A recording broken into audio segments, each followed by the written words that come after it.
Thank you for watching. My name is Glen Morgan, and this is We the Govern. So today I wanted to just jump right in here. There's a story that involved me that's made certainly Washington State news and a little bit of national news as well, and it regards Senator Emily Alvarado from West Seattle, from the 34th Ledge District. And the reason why she and I are linked up in the news right now is because of an ethics complaint. It's a legislative ethics complaint that I filed against her last week, and because I believe it's a very solid ethics complaint, and she clearly violated the law. It's just happened to be one of those things that caught the media attention. Here's a Center Square article that came out about it. That Center Square article led to an Everett Herald article. I was on multiple news stations just over the last couple days. So the story's just getting around. It was on MSNBC.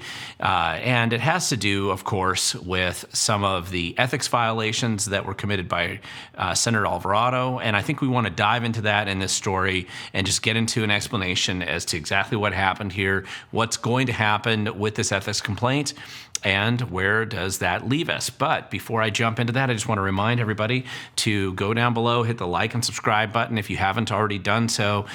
Just make sure that you do that so that our videos get a little bit more visibility out there. And if you think about it and enjoy this content, feel free to share it with your friends as well. The more people who see our videos, I think the more widely this information will be distributed around our state and elsewhere. So let's jump back into Senator Emily Alvarado, not to be confused with the Mexican soccer player by the same name, who is a state senator, recent state senator in Washington State and West Seattle, and the fact that she's actually not very happy right now that she was caught breaking Washington State's ethics laws. And when I say that, this is what the complaint looks like. I filed it with the Legislative Ethics Board actually last Thursday, and essentially if you read the complaint, and I'll link to it down below, it breaks down to two core violations that she committed. Number one has to do with activities that are incompatible with public duties, and that's RCW 42.52020, and compensation for official duties, a violation under RCW 42.52110. And then let's get very specific as to what this actually means. And specifically, it turns out that what Senator Alvarado did is that she was basically promoting legislation that was helping her day job, because we have a part-time legislature in Olympia, and the company that pays her six figures to work for them, basically she's rewarding herself and her current job. She's personally profiting from the bills that she's sponsoring, promoting, and lobbying in Olympia. And that happens to be illegal even in Washington State under our state's ethics laws. And essentially what this just means is that she's working for lobbyists and her own private enrichment, and not the voters who actually put her into office. Certainly not you and I, and certainly not for the better, or anything better for Washington State. And when I talk about this, I'm really specifically referring to the fact that she works for a company called its Community Enterprise. She's actually a very high-paid person at this position, making, depending on the year, somewhere between 100 and over 200,000, could be as much as $500,000 based on her reports. And this entity supports strongly rent control. And what Senator Alvarado did is promoted and lobbied for and sponsored a rent control bill that was consistent with the lobbyist aspirations of the company that she worked for. And this is where she starts to run into problems with violating Washington State's ethics laws. Now, very specifically, and I mean, this is unambiguously clear here, we're really talking about House Bill 1217, which is the rent control bill. It's currently in the middle of basically being passed. I mean, it's halfway there in Olympia right now, and she is the prime sponsor. If you actually look at it here, she is the prime sponsor of this bill and was clearly involved in drafting it, promoting it, lobbying for it, and also a variety of other ethics challenges, because she was in the House seat before she became a senator. But this is the bill that really drives this ethics violation. Now, the question that people oftentimes have when they see me do stories like this is, how did you find out that she worked for this company? And this is one of those things I try to teach activists everywhere. Go to the PDC website, pdc.wa.gov. It looks like this. It is actually a great website and a resource for you to find out information about who's funding which politicians, which PACs in Washington State, and also lobbying costs and their personal financial disclosure documents. which in Senator Alvarado's case here clearly shows that she worked for this company. It's called Enterprise Community Partners. And in this case, the year that she filed this particular document, she was making somewhere between $200,000 and $500,000 a year while she's in the legislature. Well, she's also getting paid in the legislature. So I think it's important to point that out. So they pay her big dollars, not as much as she gets paid in the legislature. And at the same time, then she's pushing for the policies that personally reward the organization that she works for and consistent with the lobbying efforts that they have in Olympia as well. And I think this is important. She's not recusing herself from this. She's out there actively violating Washington state law. And if you look at the other four financial disclosure documents that are also on file with the Public Disclosure Commission, you'll see that she's been employed by this organization every year she's been in Olympia. So she makes six figures there, and then she also gets paid in Olympia to be a legislator. And if you look at these documents, you can clearly see that she's violating the law. Now, on top of that, the same organization, Enterprise Community Partners, they're already registered and have lobbyists in Olympia. You can also see that on the PDC website. In fact, this is what their lobbyist looks like. This is the guy that gets paid full-time or part-time during the legislative session to go out there and lobby and promote rent control and whatever other ideas and schemes that this organization wants. And that's perfectly legal for him to do that. What can't be done is having a legislator that's paid as an employee who works for that organization, as a senior employee, who's then out there in turn rewarding herself by simply passing that legislation that rewards the company that she works for at her six-figure job.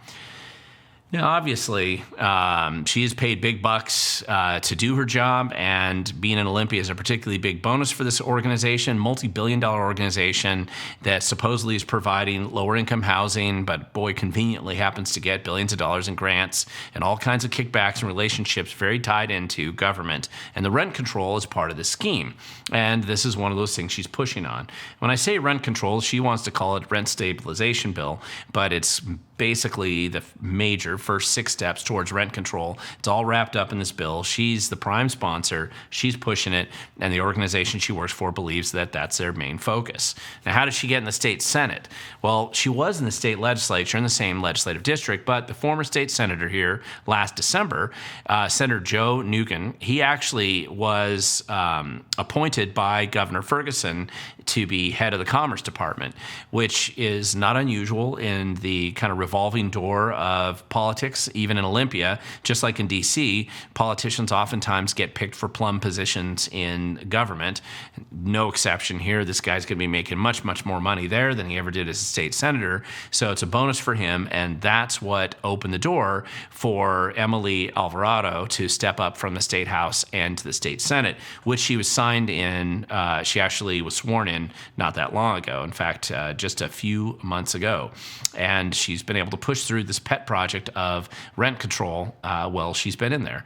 So this is the situation that we find ourselves now. Now, people always ask me when I file these types of complaints, and I have filed hundreds of them over the years with pretty significant success. There are hundreds of politicians, judges, PACs, and others who have been fined, sanctioned, and been in trouble because of complaints like this that I have filed. So this is not a new thing for me to do.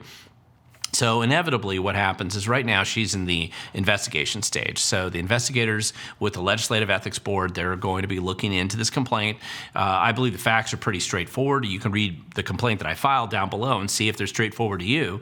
And it's going to be pretty clear that she broke the law. So what happens next is usually, in most cases, when the first report comes out, Senator Alvarado is going to probably come forward and say, listen, I'll just settle this. There's a small fine. I'll get a wrist slap fine right here, and I'll promise and pretend like I'm going to go and sin no more. That is honestly the most likely outcome in this case. Now, it's always possible she could decide to go scorched earth and fight the Legislative Ethics Board all the way up to a formal board hearing.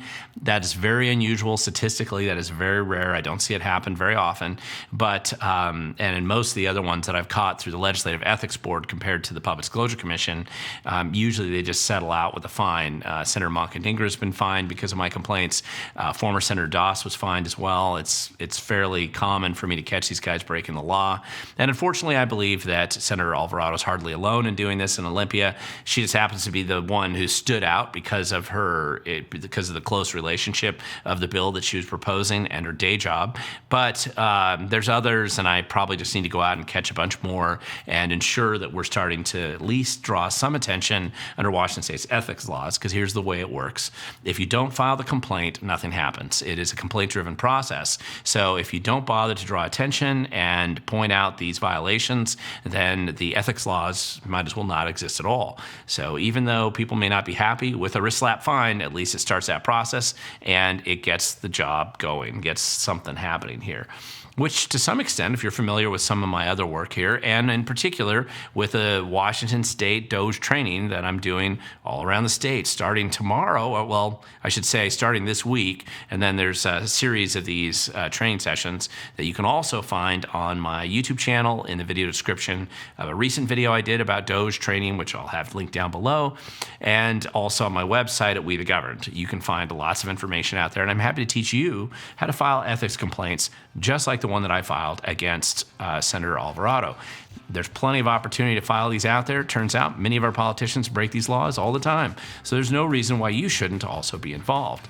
But I always want to highlight this because when something like this hits the news, people think it's a mystery or magic that somehow it was done or that it was some incredible amount of work to get there. And it does take some research, but you can learn how to do it too. And that's one of the things I'd like to teach you at some of my Doge training classes. But the first thing you have to do, you have to be willing to get engaged and you have to be willing to show up, because the future belongs to those who show up.